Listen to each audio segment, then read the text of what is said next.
Welcome to folks who are coming in. We'll get this started in a couple minutes, give people a chance to log in. As folks come in, if you want to drop your name and what organization you're with or where in the country you are so we can see who's with us, that would be great. Just drop it in the chat.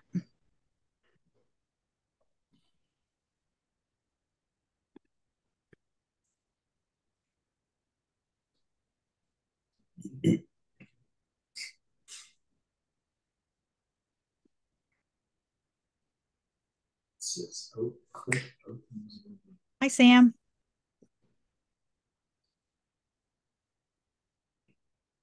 As folks come in, if you want to drop your name and where you're from in the chat so people can see.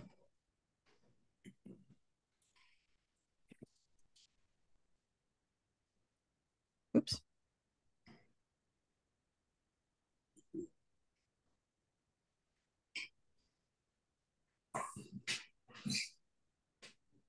Great, lots of activity. Nice to see you all. Thanks for being here today.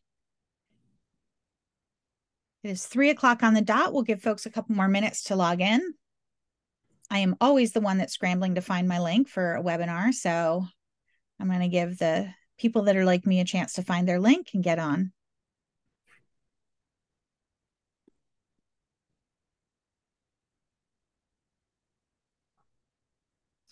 Welcome, everybody. Oh, all over the country. I see California and Omaha and Maine, Michigan, New York.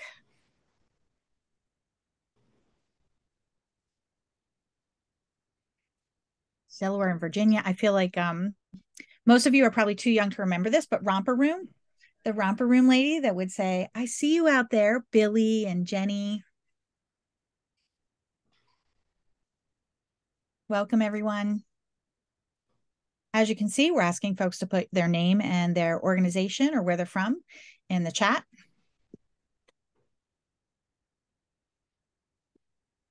Oh my gosh. And yet again, here I go.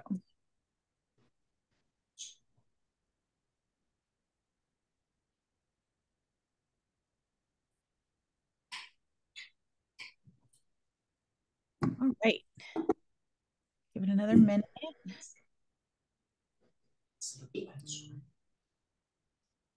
Ooh, somebody from Israel. That's very far away. Welcome. It's probably either very late or very early there. I'm not sure which.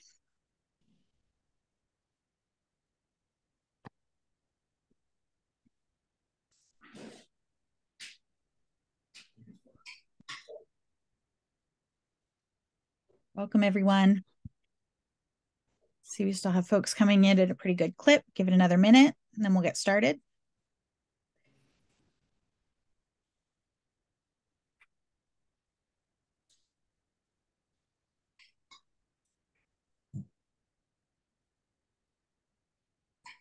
Great. If you want to drop your name and your location and where you're from in the chat. Lovely. All right. Well, we will go ahead and sort of slow roll into this webinar and give folks a chance to get in.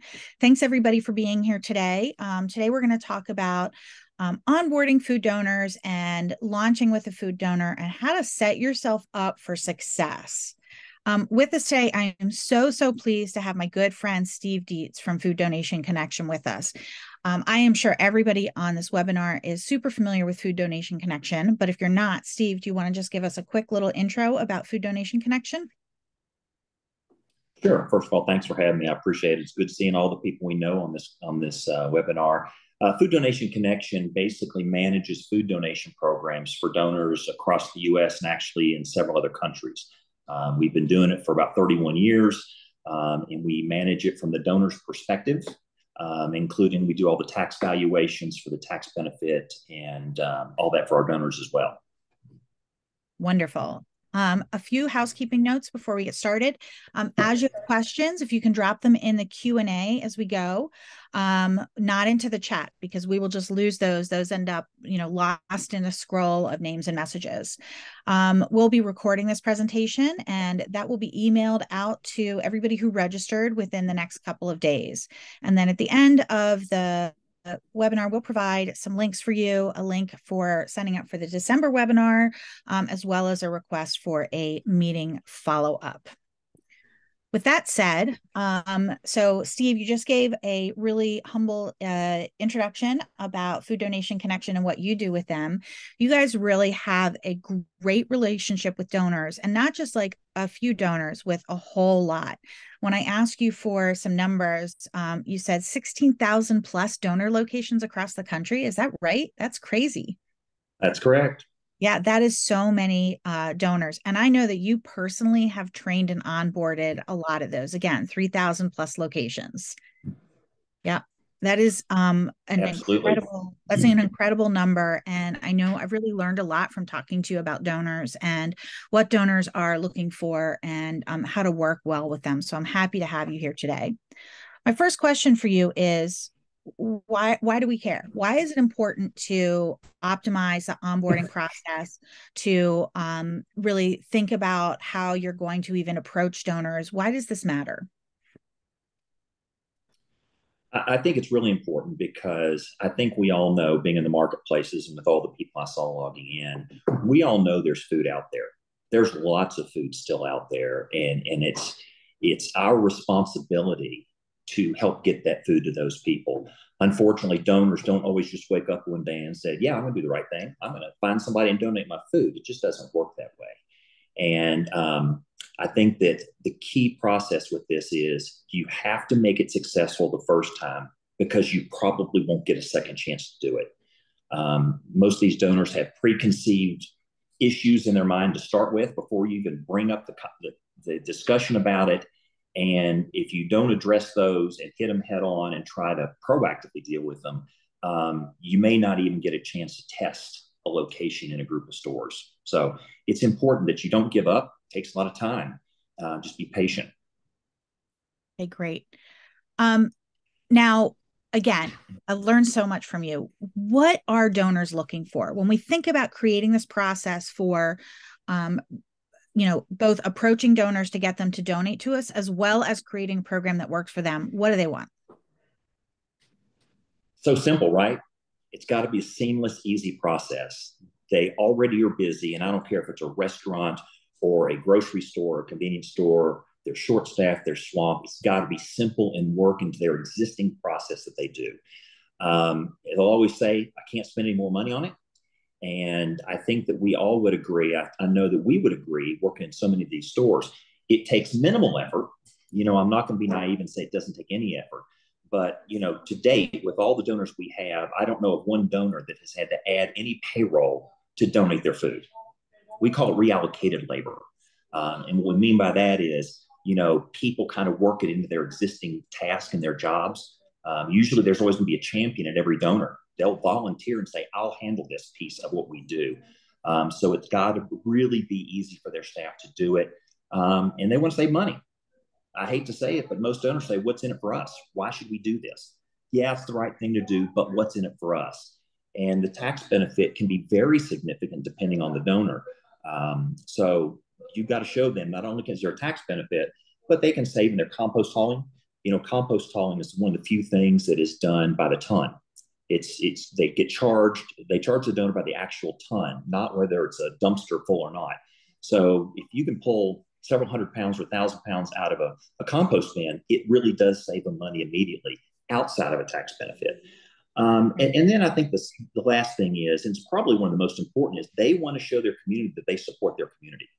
I think now when you look at, we used to always approach the tax department to start getting our foot in the door because of the tax benefit. That's totally changed over the past 10 years. Now you're dealing with sustainability teams because they have goals internally that they're trying to meet, and they're finding they can't do it without help. So that's where we all step in and say, "We're here to help you meet those goals that you have, that you're preaching to the community that you serve." Right. I just want to bring up that the language you use is so important. I don't think I've ever said to a donor, this is not going to add to your payroll. I've said something similar, but I have not translated into their language. And I think that is so key is that you have to talk to them in their language so that they're understand they don't have to process what you said and turn it into what it means for them. You're just putting it out there. And that idea of reallocative labor and not adding to their payroll is really critical, especially when you're at talking to like a store level manager who knows they need to keep their costs down. Well, and that's what he's going to tell you. He's going to say, this is going to cost me more labor. So you're right, using their terms and doing it proactively, Mm-hmm. by saying, I know you believe this is going to cost you more payroll, but in fact, it doesn't.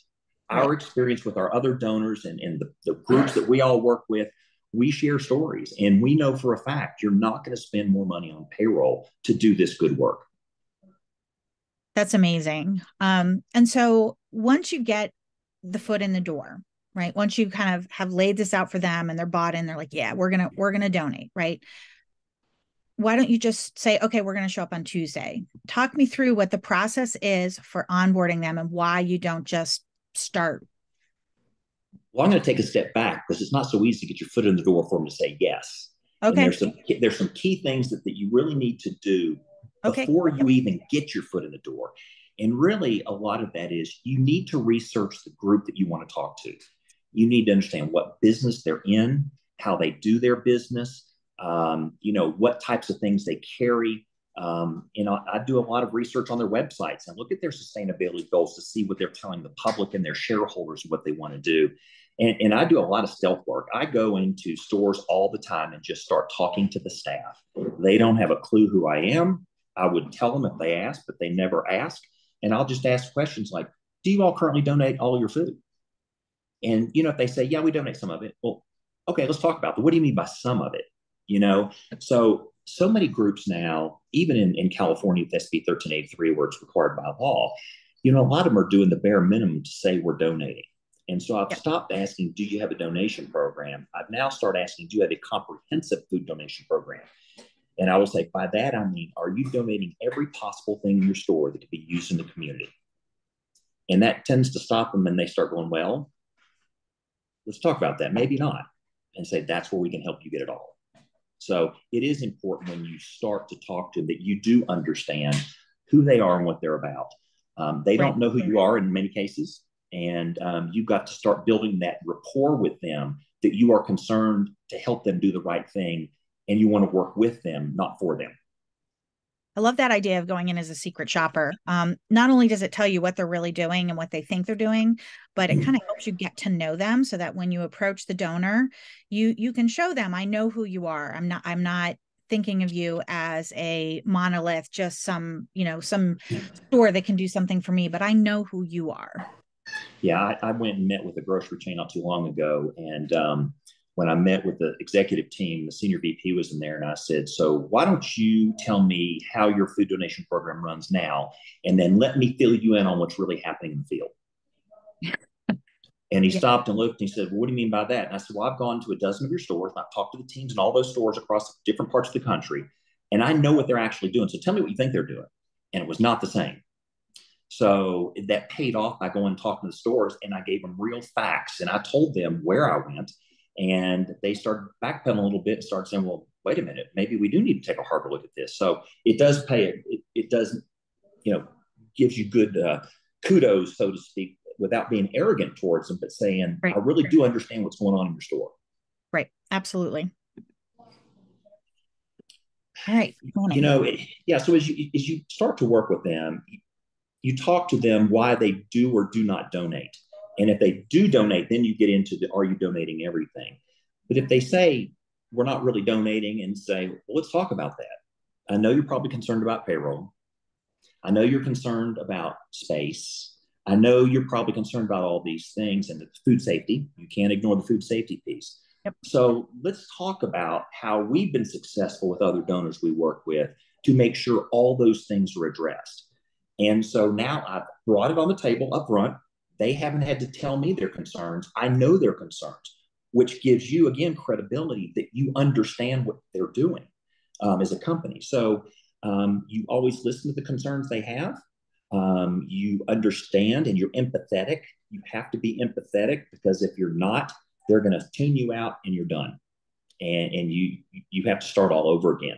So just listen to what their concerns are, but it never hurts to bring up the concerns in advance and address them head on and don't hide from them. Right. Absolutely. Setting All right. goals, that's important for all of us, and they have their goals. I mean, I've got a donor right now that we're working with for over 10 years that is not meeting their sustainability goals, and they're frustrated. And so fortunately that gives us some extra push from the corporate level to push the locations to do a better job of what they're doing. Yeah. But, part of this is to meet their goals, you have to get pickups. You have to get pickups, lots of pickups. You can never get too many pickups at a store. And, we have to balance, and I understand all our nonprofit friends out there, you have resources that you're applying to go pick up. And so we do have to be conscientious on both sides of that equation. It has to be worth the time and effort for our nonprofit partners to send volunteers or their employees to go pick it up. And we've got to make sure the donors have the food ready, so it's minimal interference for them. So the way we work is we're the middle guys. We're trying to make sure that flows evenly and well, and it's good for both sides of the equation. It can't be just good for one side or the other. It can't be. Right. So it's not an easy thing to do, but we have to do that. I also have found a lot of times, don't ever promise what you cannot do. If you say I can pick up Monday, Wednesdays, and Fridays, and you start missing one pickup of those 3 every single week, you're done. And you can't keep coming back and say, well, we got a volunteer problem. And I know they happen. So I don't want to minimize all the issues that our nonprofits deal with. Trucks break down, cars break down, volunteers are sick. Communicating that with the stores and the restaurants is critical. They're much more forgiving if you call and say, we've had an issue come up. We can't do this today. We apologize. We should be back on track the next pickup. They appreciate that. But when you don't show up, yep, you got a big problem. And when you don't show up more than once or twice, they stop saving food. Yep. And once they stop saving food, trying to get that wheel moving again is like pushing it straight up a cliff. It's just very difficult because now they're frustrated. So just make sure before you start pickups and you do that, you really have a good plan in line on how you're going to make sure you're not missing those pickups, especially with stores that have very little space to store product, because you certainly don't want them throwing it away because you didn't show up. Right.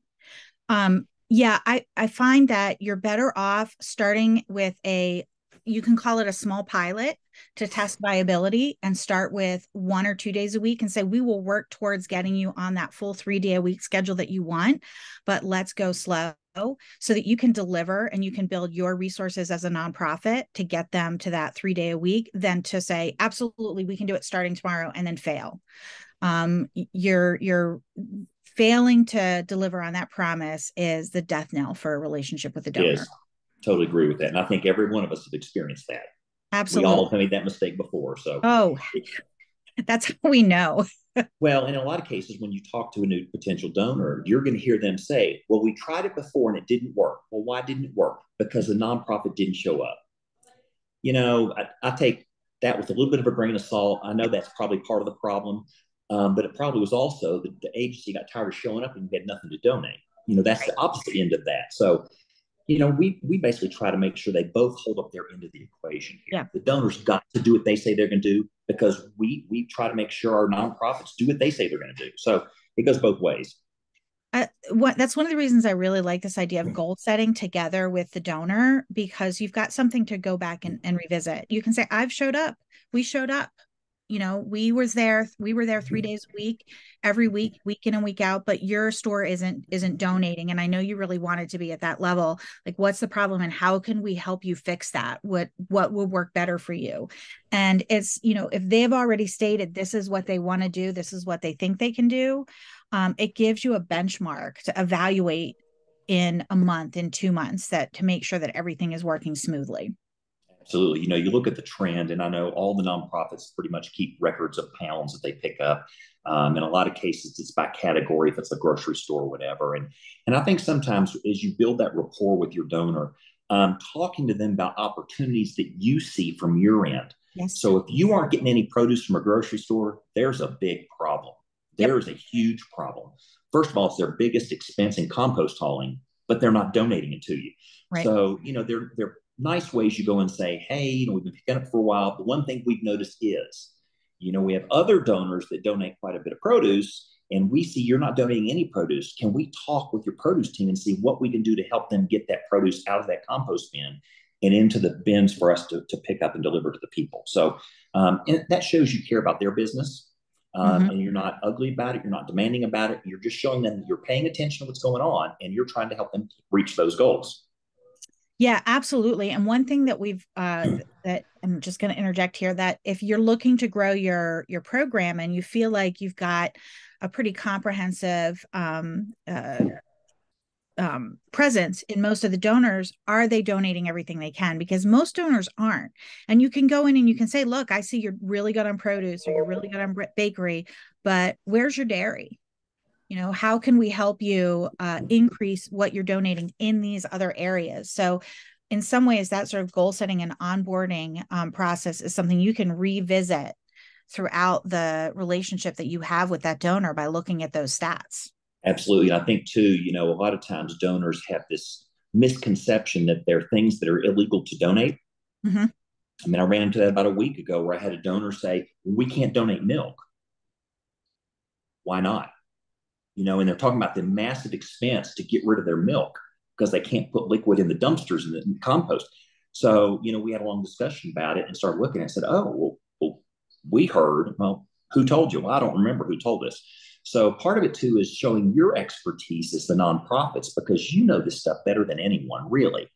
So you can give them information or point them to links or websites that they can read it for real if they don't believe you. Yeah. But I think helping them understand what you can and cannot truly donate, because I think we all agree most food, if handled properly and saved properly and packaged properly and labeled properly, it can be donated. And the agencies typically can use that food. So it's just important to build that bond with a donor, even as you start setting it up, to make sure they believe you've got their best interests at heart. Because at the end of the day, most of them don't know really a lot about you. They don't know your food safety record with the agency, the donors you picked up. They don't know your reliability, of picking up when you say you're going to pick up. And I think too, one of the things I listed in the things is make sure you're setting these pickup schedules that are convenient for them. Yep. Because everyone wants their stuff picked up between 8 and 10 in the morning. Well, guess what? Not everything can be picked up at 8 to 10 in the morning. And so you really need to work with your donor and find out when they've got that little bit of a lull or a big lull, and work around that. Because again, it goes back to making this process easy for them. And Yep. if the nonprofits are showing up when the weekly truck comes in and they're trying to unload pallets off a truck and they're trying to come in and get the donated food, it becomes frustrating for the team at the store. So you just need to be really careful about that. Well, and also the majority of folks that are doing pickups don't want to pick up on weekends and on Fridays. Weekends are really tough. If you can offer a store a weekend pickup, and so this is a great way to get your foot in the door to some stores that already have a program, offer to fill in the days that nobody wants to come, like Friday, Saturday, Sunday. Absolutely. And then finally, training. So you've got them on board, you have this, you've got everything planned. Do you just start? What's this idea about training? This is something a lot of us don't do. Talk to me about this. Yeah, training is very important. I think I'm a firm believer that most employees at any restaurant or C-store or grocery that you work with, they really want to do the right thing, but they're scared. They just don't know what they can do and what they can't do. And what I found over time is by going and talking to the leadership in the store and as many people in the store as you can. Of course, you can't talk to every employee, but really just walking them through why it's safe to do this, how every one of their competitors is currently doing it. That's always a good one to throw out there, Yeah. But I think you make it part of their culture. They realize that it's not as hard as they think. And you just got to be, again, it's compassionate towards them. If you show up and they don't have the stuff ready for you, just have a little grace with them. because there's going to be a time where you show up late and they're going to have a little grace with you too. But making sure they're trained and they know the process, because the food safety is built into the process. You Mm-hmm. know, I always tell our team, all of the people, most of our these donors that you want to get food from, they're all ServSafe trained. They had food safety training. You don't have to treat them like kindergartners. You know, talk to them like adults. And you say, look, we understand you know the process to keep it safe in your store. It is no different than getting it out the door to our agencies and the people that eat the food. So I just think it's important that we try to make them understand why they should donate everything, why it's the right thing to do. And again, it goes back to operationally, make it simple for them. Mm-hmm. And so, you know, the training part is number one, making sure they understand why they should be doing it, why it's important they do it. And the second thing is making sure it's kept food safe, just like they always do their current stuff. And then just make sure the pass off is food safe as well and is convenient for them as possible. Right. So, you know, to sit here and say you need to train a store saying you need to pull it off the shelf and scan it into this code and put it in this box and put it in the cooler waiting for the pickup. You don't need to quite go to that literal extent. But I think you kind of read your audience, who you're working with. If you're talking with assistant managers at a grocery chain, these guys aren't stupid. I mean, they understand how to do this stuff, but just give them the guidance on the best way to do it that you see, and say, if you see other ways we can adjust it to make it better, you talk to us, we can adjust. But I think that's really the whole part of what training is. You don't need to train them on food safety for the most part. You can mention those things, but I wouldn't dwell on a ton of food safety because they're getting regular food safety training anyway. Yep. Something just occurred to me that I think is so great is that when you go in and you are training a manager or going into a store and setting up procedures, you know, like you said, these folks know what they're doing. Ask them for, are there ways that we could be doing this more efficiently? What do they see? Absolutely. You might actually be able to get something that can help you fix or improve your operations across the board because these guys do know what they're doing. Yeah, there are many times we'll run up again. You know, I'll be working with the operations team corporately in a location, and the operations team corporately will start to tell you what the issue is and why they can't deal with it. And I'll say, first of all, let's back up. Let's talk to your team. Don't you tell me from corporate office what the problem is at the store. Let's talk to the team in the store that's actually doing it. They're the ones that give us the best path on how to deal with this. And it works every time. So it's easy for corporate people to tell you why they can't do it at the store level. I used to be an operations guy corporately. Trust me, I did the same thing. But the people at the store, if they want to donate their food and it's important to them, they're going to figure out these little stumbling blocks and make it work. Yeah, I want to just add one more note about the food safety. It's really important that if you're designing food recovery or operations, that you're ServSafe certified as well, so that you can speak the language, so that you're designing your operations in a way that are adhering to food safety rules. Then you can go in and you can talk to the food safety departments. You can talk to the store managers. You can talk to anybody about how you are protecting that food that they're donating and making sure that it's keeping its integrity from pickup to delivery. And never be shy about telling a donor that you notice there's something that's not being done food safe. They're abusing food safety in their own stores, and bring it to them in a nice way, but said, just wanted to make you aware of this. You know, this is what's back in the back corner, and food safety doesn't allow that. I mean, you're not beating them up, but it's all of a sudden it's like, wow, you got a lot of credibility just now because you're helping them be safe in their own store. So never be scared to show off, so to speak, your food safety training, that you really do understand what it's all about. Yeah, I think that's the most valuable investment you can make into your operations in terms of working with donors is go get ServSafe certified if you're not already, so that you can talk that language. Absolutely. And then this other bullet point about tax savings. You want to talk a little bit about that? Yeah, one of the things, there are a lot of people out there, I see it all the time where people say, oh, you should donate your food because there's a tax savings that goes with that. You can recoup a bunch of money for that. That's partially true. There is money out there to be had with that. But I think too many times nonprofits, any of us, that we're trying to get a donor will say, oh, there's this, tax benefit you can take advantage of. But they really don't understand the people telling the donor this don't really understand how the tax benefit works. And you don't need to be a tax expert on it, but you certainly need to make sure they understand what's required to do it. Now, we do all of our tax valuations for our donors. So all the tax valuations, we know what to look for when we do that. But there are a lot of groups out there that will go say, hey, we'll just give you the total pounds we picked up last year and you can take the tax benefit. It is not that simple.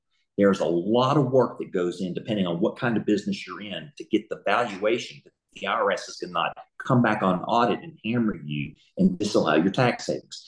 So just be careful. You don't tell them something. A lot of times you can say, you can talk to one of our other donors most of our current donors, I refer them all the time to the tax departments of our current donors with a new donor that's not certain how to do it. You'd think these big tax departments know how to do all this stuff. They don't always know how to do it. So just be careful, because the last thing I want to happen is for a donor to donate this food for the year. And at the end of the year, the nonprofit gives them the total pounds. Well, the IRS is not going to accept total pounds for valuation. They're not going to do that. It's got to be a lot more detailed than that. And you don't want them to not be able to take the tax benefit and get frustrated because they were anticipating all this money they were going to save and it didn't happen. And they get mad and quit donating. And then we all lose. So all I'm saying with the tax benefit is just be careful what you tell them, because there's a lot of work that goes into it. That's not why a lot of people are doing it. I mean, on our end, not a lot of people get into that because it's tough. But like I said, it can be a significant amount of money for them to do it. It's just make sure you're straight up with them on what's involved with that. Right. Absolutely. So these are some of just like top line pro tips you were giving me. Yeah. Why these? Well, I said it earlier, be empathetic. You have to understand food donation is not their number one priority, and it's never going to be their number one priority. It's ours and it's yours. But at the end of the day, you have to understand they have a business to run and they're there to make money, not give food away out the back door. So always remember that. As frustrated as we get when things don't go right, you have to remember this is not why they're in business. I always say, operators are used to the food, the supplies coming in the back of the store, the restaurant, the grocery, and selling those out the front door to customers, and they make money. When you start saying, we want you now to start shipping it out the back door at no charge, they all twitch a little bit. It's just against the grain of what they're used to doing. So watch for that. Be patient. I have donors that have taken more than a year and some of them more than 2 years to finally say yes and do it. So plant a lot of seeds, talk to a ton. You're going to be told no a lot. Most of the time, you're going to be told no. But at some point in time, most donors, they'll find the right time. You might hit them up at the wrong time. They got too many other projects on the drawing board corporately, and they just don't have the time or patience or effort to do it. But just give them appropriate time and just keep checking back nicely. And all of a sudden, one day, you might find it's the right time to do it. And they are starting to listen to you. So be really patient. Stuff doesn't happen very quick. At least for us, it does. Don't overpromise anything. Don't overpromise what your capabilities are. And the key thing is show up. That's probably the number one frustration I hear with donors that have tried in the past is they say they don't show up. So just be really careful. And if you can't show up, communicate in advance to the store so they know.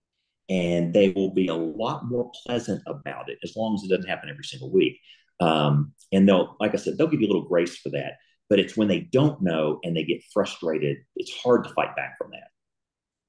Yeah, it really is. And just not to toot our own horn, but that's honestly one of the reasons why we developed that our technology and the weekly rescues feature is because we would find out a month later somebody wasn't going to do the rescue. If you collect that information after the fact, you don't know, and you're burning your donors. And it was really important to us to know within, an hour, within really 10 minutes of a rescue period ending, that nobody showed up and that we need to reach out to that donor and take care of them, and send another volunteer or reschedule it for tomorrow. But that we really we found out that was really important to our donors and one of our number one concerns. So yeah, very good. With that, I'm going to ask you if you have any final thoughts before we open it up to Q&A. Yeah, I appreciate it. First of all, thank you everyone for being there. I just think that Plan who you want to talk to. It's not just a one ask and walk away. I always say everyone's got to tell me no 4 or 5 times before I start to think it might be a no. So it's that persistence, but don't be a pest. There's a difference. Take your time, be patient. Use success stories you have with other donors and share them with potential new donors. I think that's very important. And we all have great success stories out there. You all do great work. You do. Share that with people because they want to have those same success stories as well with you working with them. So just keep up the good work. It's hard work. It's kind of thankless many times. We certainly appreciate all the nonprofits we work with, from all the Feeding America food banks to all the nonprofit agencies that are out there. We appreciate it. Thanks. Awesome. So there's a couple of questions in here. If anybody has any others that they would like to drop in the question Q&A, please let us know, or please do that. So the first one is potentially also aimed at us, and that is, hold on, let me pull it back up. In my large urban center, many grocers donate directly to my food bank, but I know that there are opportunities to partner with the food bank to further divert food waste. How would you recommend approaching the food bank to discuss mitigating food waste, especially if there's not been a great relationship between our nonprofit and the food bank prior to myself being a city coordinator for the nonprofit?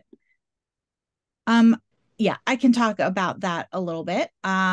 So we actually have worked with our local food bank to pick up items that they had in their warehouse on the weekend. So what we really did is we went to them and said, look, we know that you're closed Monday, Tuesday, or Saturday through Tuesday, and you're not distributing. And there's a lot of food that's going to waste. Can we help you minimize that waste? Can we pick up from your location on those days? And they recognized that was a win for them in terms of both PR, and also they're paying to have food thrown away, right? The food banks are paying for all the produce that they have to throw away.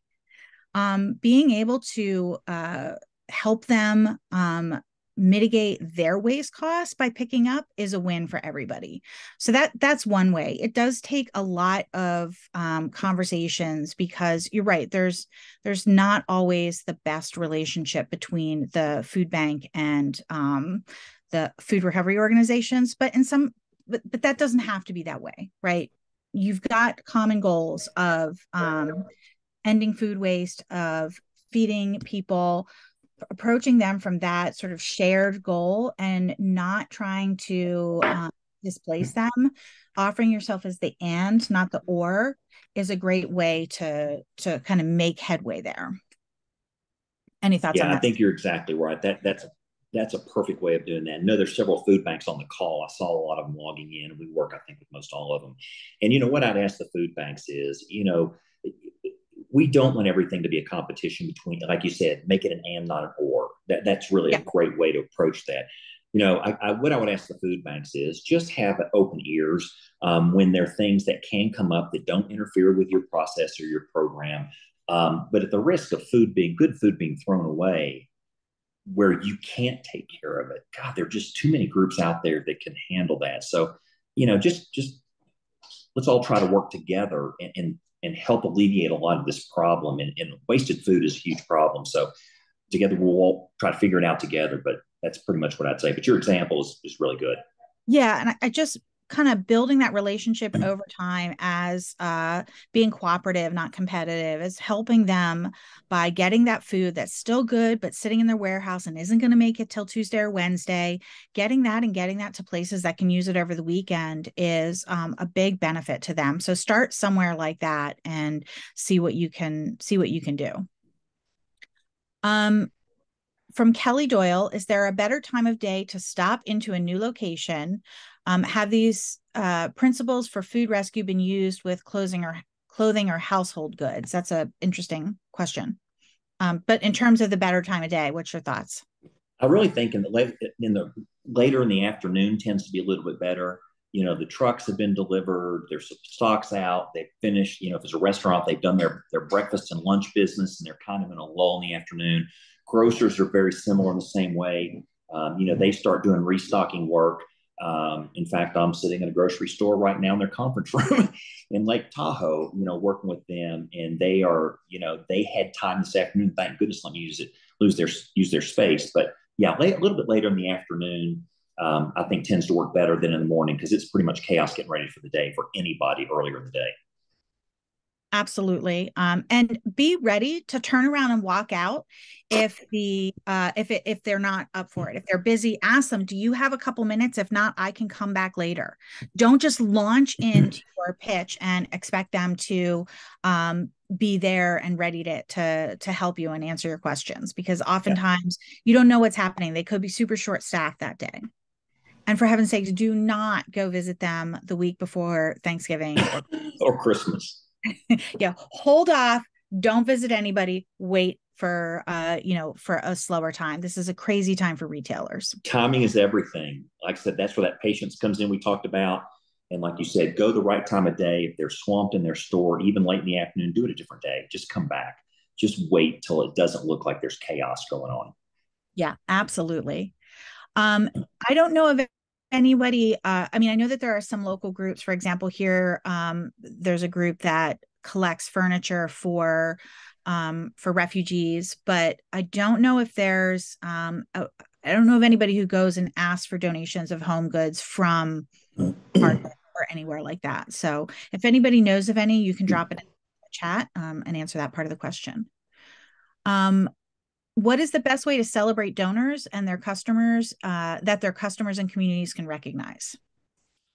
We have not done nearly as good a job as we should have been all these years we've been doing it, but we've started.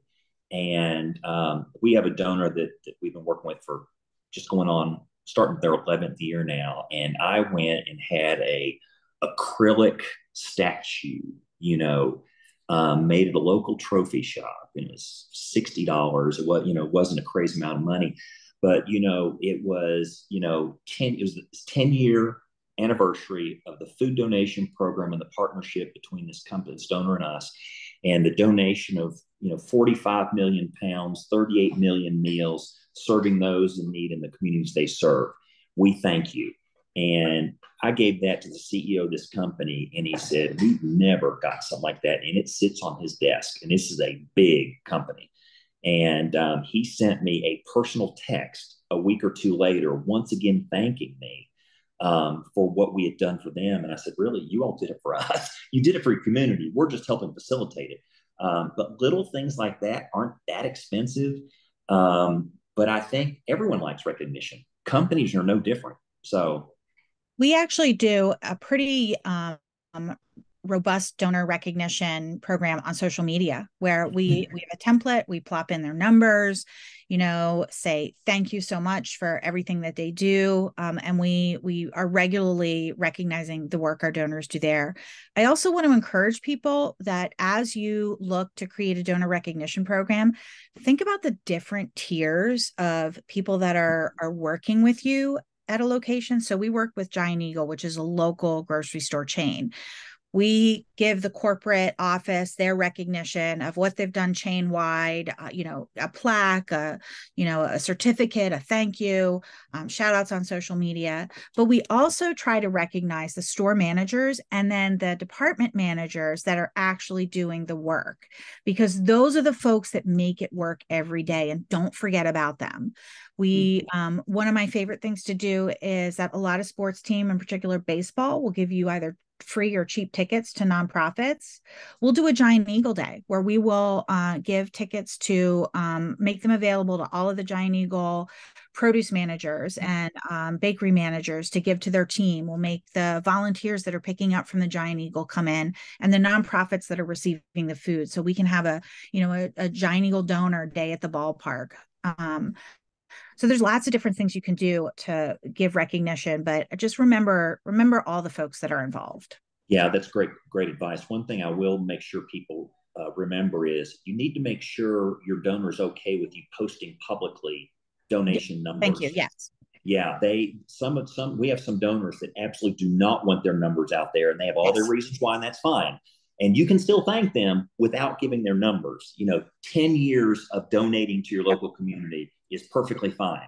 We just happen to have the numbers, and that was an internal award we gave to them. But yeah, just pay attention to making sure it's okay to put their logo out publicly and that their numbers are public.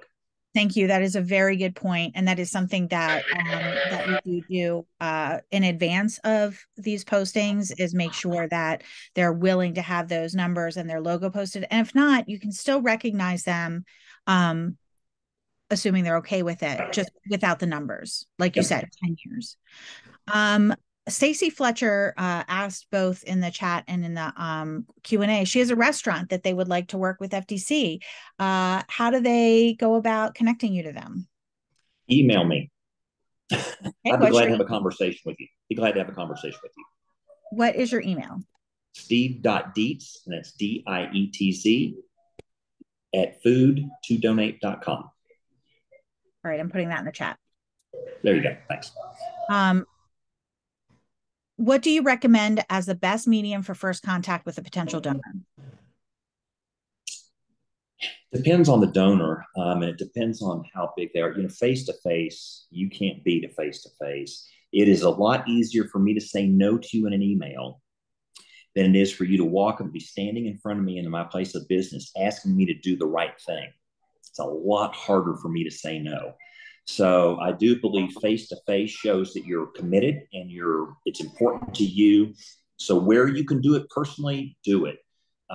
If you have to do it by email, you just got to keep trying to find the right person to read the email and finally respond to you. LinkedIn works occasionally. Some of my biggest donors came from LinkedIn messaging. Yeah. So never rule that out. There too. That's a great point. How are donors reacting to fee-for-service models and food donation? That's a struggle. I will be perfectly honest with you. The opinion of most donors, right or wrong. Now I'm walking a fine line here because I understand what agencies, nonprofits are putting into this. I get that. But the donor's perspective is we're giving away 45 million pounds of food a year for free. Now you're saying we got to pay to get rid of it. You said we're going to save it in waste hauling and compost charges, and now we want to add fees to have it picked up. It's really tough. I'm not sure what the right answer is. I think that as time goes along, we all have to work collectively to figure out what the funding models need to be to help these agencies, because it costs a lot of money to do this. And I'm not always sure these donors understand how much it costs. And so if you can quantify a cost, I don't think it hurts to actually go talk to a potential donor and said, we've spent this much money, in the past year recovering food for your organization. If there's ever an opportunity to get a financial donation or commitment from you, we would greatly appreciate that. That's not saying we want you to come pay us for every pickup, but just try to start with that to see, because I know a lot of companies, I know they have their big corporate giving programs. We're not trying to change that. But they all have their little donation programs too. 5% days at some of these grocery stores where they, but that would be an easy way for a donor to help give some cost offset to the agencies that help them. I think that's a great point, Steve. I love the idea of a 5% day at a grocery store, maybe even once a month, because that's shifting the cost away from them to the consumers. And it's a great way for consumers to actually participate in the reduction of food waste, because consumers are some of the largest perpetrators of food waste. So there's two questions here that I think are aimed at Food Rescue Hero, one of which actually I'm going to sort of softball over to you. And the first one is, how does the app work so donors know exactly what they donated, so we can provide them with documentation for the robust tax credit? And how often can we provide them with data? So right now, really, Steve, it's you guys that are collecting the best data on donations for enhanced tax credits. Yeah, we're fortunate because almost every one of our donors, we're getting data file transfers. So from the grocery stores we work with, we get by SKU donation by day information. So we know exactly every item that's scanned as a donation. So that makes it really IRS friendly. What I would say is if you got a donor who is not willing to really break it up much or can't give you, of course, most of you can't deal with by SKU information. I get that. But you at least need to break it up as best you can. I know in the grocery business, it's usually dairy and bakery and produce and central grocery and that kind of stuff. I don't know many groups that take the tax benefit with that kind of a model. But a lot of times it's so hard. You just need to get the data as broken down and detailed as you can get it. And then the donor has got to give you that information, or they've got to have that information to value that product. Yeah. If somebody has more specific questions to that, feel free and contact me. I'd be glad to talk to you more about that. But that's a tougher one. Yeah. And our app does not collect that specific that level of specific detail. We just collect the type of food in pounds. That could potentially be a verification for what a donor is claiming they donated, because we do have that real-time data. But again, we're not getting that really like granular level that I think is best for tax deductions. Yeah, if you talk about a restaurant, for example, instead of just saying total pounds picked up at a restaurant, at least you could say beef, chicken, pork, sides, bread, desserts. That at least breaks it up a little bit more than saying we've got 2,000 pounds of food from your restaurant. Yeah. So restaurants are a little bit different. They don't have the by SKU information. That is a little bit different. So there are ways to do it. You just got to see what the donor's willing to give up and give you. Yeah, and actually, something like Food Rescue Hero could be more helpful because we do categorize protein and prepared food, so it could potentially be useful to a donor in that way for a restaurant donor. Does Food Rescue Hero offer a welcome or training guide when working with a new donor? If so, do you find this to be a useful tool? I'm going to also ask Steve the same question, but yes, absolutely. We do have a guide that we use with new donors, and it is very useful. It is not a replacement, though, for that face-to-face, one-on-one understanding what the donor needs and working with them to create a program.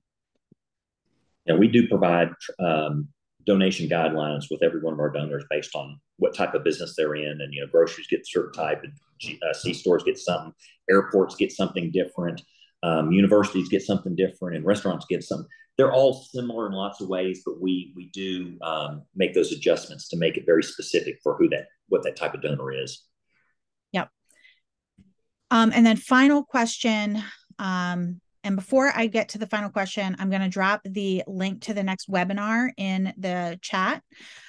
We are going to be talking in December about what is coming up in 2024, including the Farm Bill, the increase in food insecurity, SB 1383, some new triggers there, as well as the reports that were recently released by USDA and the new food waste scale by EPA. So it should be kind of a really interesting conversation looking at the landscape of food rescue and where it's going to go in 2024.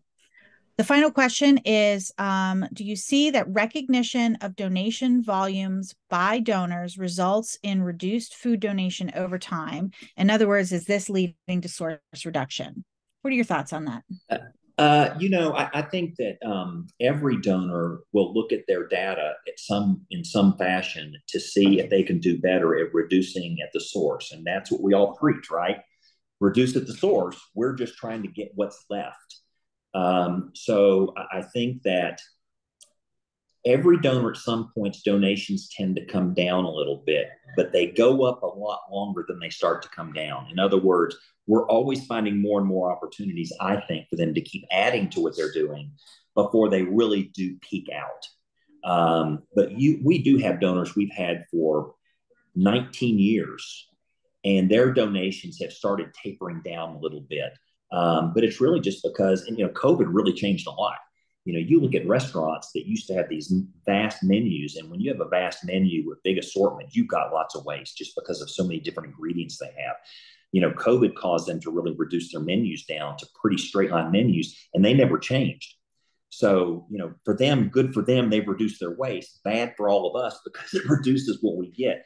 So that's why I think we just got to keep looking for, our philosophy is you got to keep looking for new donors to offset when some start tapering off.